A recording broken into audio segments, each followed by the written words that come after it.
창세기 24장 50절서 67절입니다. 라반과 부두엘이 대답하여 이르되 이 일이 여호와께로 말미암았으니 우리는 가부를 말할 수 없노라. 리브가가 당신 앞에 있으니 데리고 가서 여호와의 명령대로 그를 당신의 주인의 아들의 아내가 되게 하라. 아브라함의 종이 그들의 말을 듣고 땅에 엎드려 여호와께 절하고 은금 패물과 의복을 꺼내어 리브가에게 주고 그의 오라버니와 어머니에게도 보물을 주니라. 이에 그들 곧 종과 동행자들이 먹고 마시고 유숙하고 아침에 일어나서 그가 이르되 나를 보내어 내 주인에게로 돌아가게 하소서. 리브가의 오라버니와 그의 어머니가 이르되 이 아이로 하여금 며칠 또는 열흘을 우리와 함께 머물게 하라. 그 후에 그가 갈 것이니라. 그 사람이 그들에게 이르되 나를 만류하지 마소서. 여호와께서 내게 형통한 길을 주셨으니 나를 보내어 내 주인에게로 돌아가게 하소서. 그들이 이르되 우리가 소녀를 불러 그에게 물으리라 하고 리브가를 불러 그에게 이르되 내가 이 사람과 함께 가려느냐. 그가 대답하되 가겠나이다. 그들이 그 누이 리브가와 그의 유모와 아브라함의 종과 그 동행자들을 보내며 리브가에게 축복하여 이르되 우리 누이여 너는 천만인의 어머니가 될지어다. 내 씨로 그 원수의 성문을 얻게 할지어다. 리브가가 일어나 여자 종들과 함께 낙타를 타고 그 사람을 따라가니 그 종이 리브가를 데리고 가니라.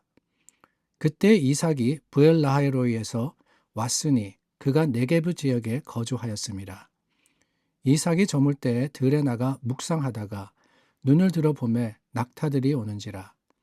리브가가 눈을 들어 이삭을 바라보고 낙타에서 내려 종에게 말하되 들에서 배회하다가 우리에게로 마주오는 자가 누구냐.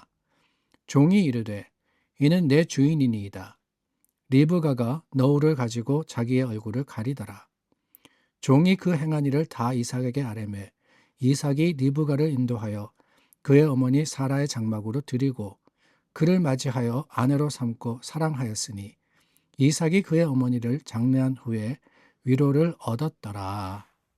리브가의 아버지인 부두엘과 그의 오라버니였던 라반이 여호와의 명대로 리브가를 데리고 가라라고 합니다. 그런데 오늘 본문 말씀에 보니까 마음이 바뀝니다. 일찍이 리브가를 데리고 떠나겠다.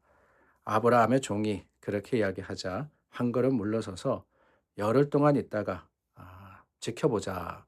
마음이 바뀌는지 아니면 생각이 달라지는지 한번 보자라고 하면서 리브가에게 물어보라라고 합니다. 어떻게 보면은 하나님의 주권, 이 모든 것이 이루어진 그 과정과 그 결과가 하나님의 뜻과 계획 가운데 있었던 거 아닙니까? 그 주권을 인정하는 것 같지만 마음 한 구석에는 불신앙과 머뭇거림이 자리 잡고 있었음을 우리가 보게 됩니다. 그 이유는 다름이 아니죠. 리브가의 결혼 그 자체보다는 어쩌면은 아브라함의 종이 가져온 패물에 더 관심이 있었기 때문이 아닐까라고 짐작할 수도 있고 아니면 리브가를 보내야 하는 그 아쉬움 때문이다라고 여겨질 수도 있습니다. 어쨌든 리브가를 불러오게 되고 그녀에게 질문이 주어지죠. 네가 가겠느냐? 그 질문에 대한 리브가의 답은 단호합니다. 아니, 결혼하기 싶어서 안달이 난 것이 아닙니다. 여기서 가겠나이다 라고 표현한 그 히브리 동사는 의지를 나타낸 겁니다. 내가 그렇게 하겠습니다. 결단했다 라고 우리가 표현하죠. 여러 가지 사정과 형편 결코 쉬운 것이 아닙니다. 가족을 떠나야 됩니다. 먼 길을 가야 합니다. 그러나 결단 가운데 그렇게 하겠습니다. 분명한 신앙 고백을 하고 있는 겁니다. 참으로 위험천만한 길이자 또한 어떻게 보면은 가녀린 여인의 입장에서는 위험한 길일 뿐만 아니라 어려운 일이었을 겁니다. 그러나 그녀는 아브라함의 종과 함께 하신 하나님을 보았고 그 하나님을 신뢰했던 겁니다. 그렇기 때문에 부르심에 응답할 수 있었던 것이죠. 내가 살아왔던 삶의 현장, 내가 지내왔던 그 길과 앞으로 생각했던 그 모든 과정을 돌이켜서 나를 부르시는 주님을 따라서 삶의 여정을 바꾸는 겁니다. 쉬운 일이 아닙니다.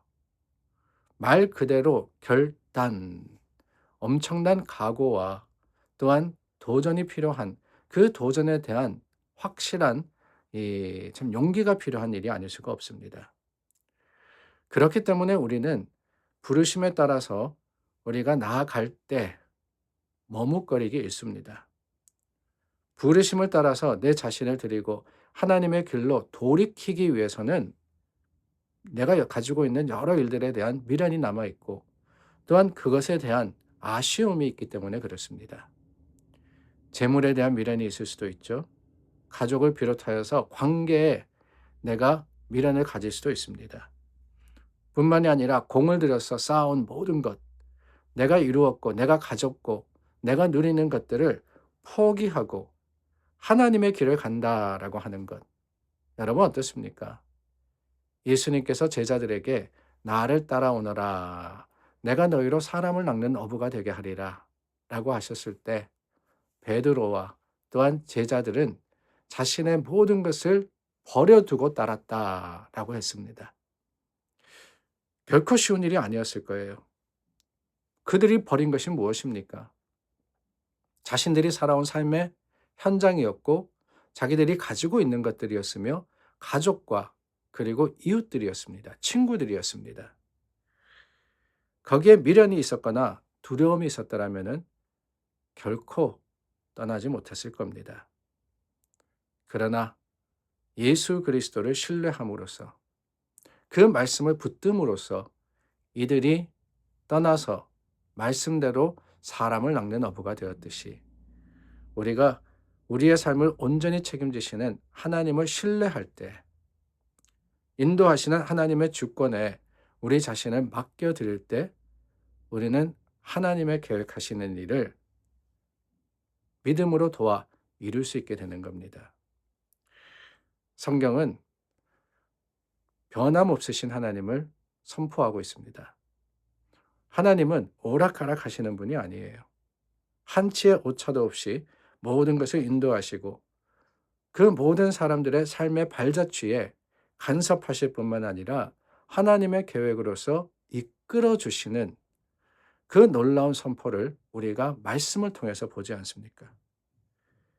성경에 기록된 그 믿음의 사람들의 삶을 이끄셨듯이 오늘 우리 하나님의 인도하심을 따라서 담대하게 떠날 때 주님께서 우리에게 크고 놀라운 일을 보여주실 겁니다.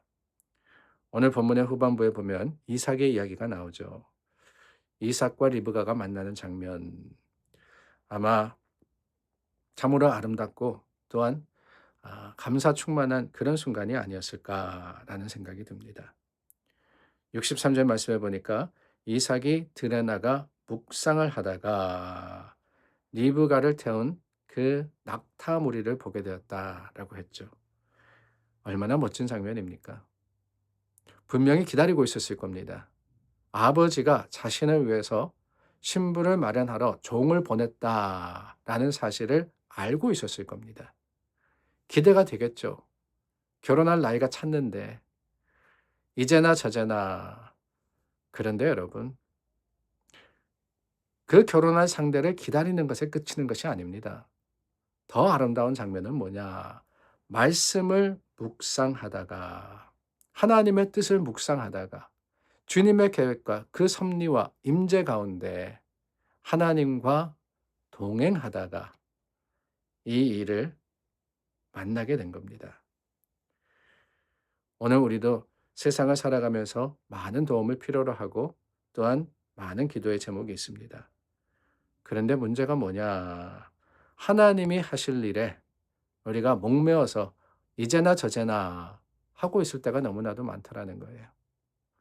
하나님의 일은 그렇게 이루어지는 것이 아닙니다.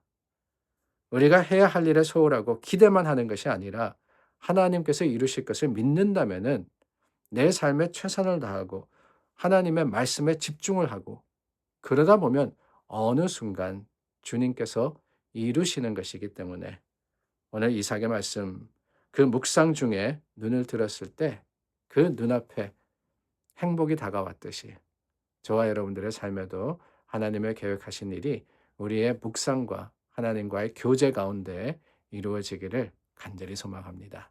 기도하겠습니다. 참 좋으신 하나님, 한 주를 시작합니다. 하나님의 말씀과 그 풍성한 은혜 가운데 믿음으로써 주님의 이루실 일을 경험하는 하나님의 백성 삼아 주시옵소서. 예수님의 이름으로 기도드립니다. 아멘. 하나님 앞에 믿음과 소망으로서 오늘 하루를 살아가시는 여러분들 되시기를 예수님의 이름으로 축원합니다.